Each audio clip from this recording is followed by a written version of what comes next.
চোখ ভরে তুই দেখ পড়ে তুই প্রেম কবিতা এই তোকে ছুঁই তুই চিনে নে সে কবি রে।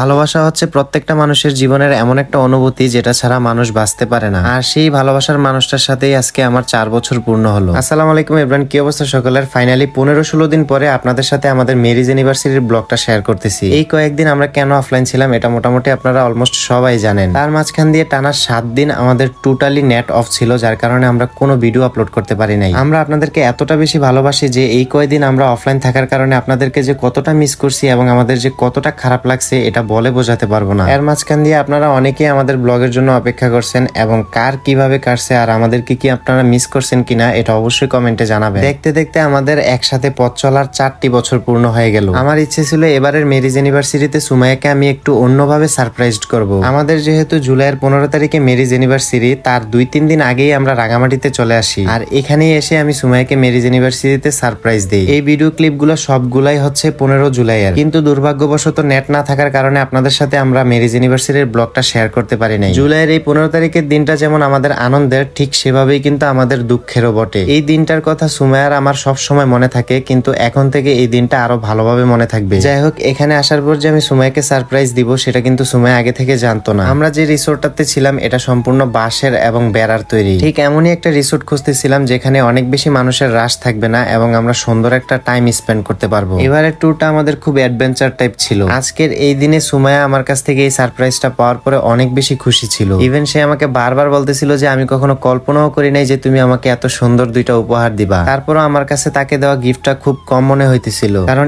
এই মেয়েটা আমার জন্য যতটা না স্যাক্রিফাইস করছে তার জন্য আমি মন উজাড় করে সবকিছু দিয়ে ফেললেও তার ঋণ শোধ হবে না। এমনও দিন গেছে আমাদের পাশে দাঁড়ানোর মতো কেউ ছিল না, আমার পকেটে 1 টাকাও ছিল না, তারপরও এই মেয়েটা আমার পাশে থেকে আমাকে সবসময় সান্ত্বনা এবং ভরসা দিছে। এমন একজন ভালোবাসার মানুষ প্রত্যেকটা মানুষের জীবনেই দরকার, যে কিনা আপনাকে দুঃসময়ে পাশে থেকে আপনাকে সান্ত্বনা এবং ভরসা দিবে। এখানে তাকে আমি সারপ্রাইজ দেওয়ার পর আমিও সারপ্রাইজড হয়ে যাই। সে আমার জন্য কত সুন্দর এবং কিউট একটা ব্রেসলেট আনছে, যেটা কিনা আমি অলরেডি দোকানে তার সামনেই দেখছিলাম, বাট আমি জানি না যে সুমাইয়া সেটা আমার জন্য কিনছে। আমি কখনো আমার জন্য তেমন কিছু কিনতে চাই না, সুমাইয়া জোরাজুরি করে যা আমাকে কিনে দেয় সেটাই কিনা হয়। এর বাহিরে আমি নিজের জন্য কোনো কিছুই কখনো কিনি না। আজকের এই দিনটাতে সে অনেক বেশি খুশি ছিল। আর হ্যাঁ, এখানে সবকিছু অ্যারেঞ্জ করার পিছনে সব থেকে বেশি অবদান কিন্তু কাকুলি আপু এবং মাহবুব ভাইয়ের। তারা না থাকলে সুমাইয়াকে এত সুন্দর একটা সারপ্রাইজ দেওয়া কখনোই সম্ভব ছিল না। তারা এতটা বেশি ফ্রেন্ডলি এবং এতটা বেশি হেল্পফুল যেটা আমি মুখের ভাষায় কখনো বলে প্রকাশ করতে পারবো না। ইনশাআল্লাহ আল্লাহ যদি আমাদের কপালে রাখে তাহলে আমরা সবাই একসাথে দেশের বাহিরেও ঘুরে বেড়াবো। এখন আমরা বাহিরে চলে আসলাম কাপ্তাই নদ দেখার জন্য, সাথে কিন্তু আমাদের ছোট্ট বাবা সাইফানও ছিল। বাই দ্য ওয়ে গাইস, আমরা এমন একটা জায়গার মধ্যে আসছি এখানে কিন্তু কেক পাওয়া যায় না, তাই আমরা সেলিব্রেশন করছি ঠিকই, বাট কেক কাটতে পারি নাই। এত দূরে জার্নি করে কেক আনাও পসিবল ছিল না, আর এখানে তো কেক আগে থেকেই ছিল না। তো এই বিষয়টা আমার মাথায় আগে কাজ করে নাই, যদি কাজ করতো কোনো না কোনো ভাবে আমি অ্যারেঞ্জ করে ফেলতাম। তবে এত সুন্দর একটা জায়গাতে এসে যে আমরা মেরিজ ইউনিভার্সিটিটা সেলিব্রেশন করতে পারছি এটাই আমাদের কাছে অনেক। এখানে যেমন পাহাড় ছিল তার সাথে কিন্তু কাপ্তাই নদও ছিল। বিকালবেলা যখন সুমাইয়ার সাইফানকে নিয়ে বাহিরে হাঁটতেছিলাম তখন মনের অজান্তে মনের ভিতরে একটা অন্যরকম আনন্দ কাজ করতেছিল। সুমাইয়াকে লাল শাড়িতে এবং আমাকে সাদা পাঞ্জাবিতে দুজনকে একসাথে কেমন মানাইছে এবং আমাদের দুজনকে কেমন লাগতেছিল অবশ্যই আপনাদের মতামত কমেন্টে জানাবেন। আমাদের বিয়ের 4 বছর হয়ে গেছে, অথচ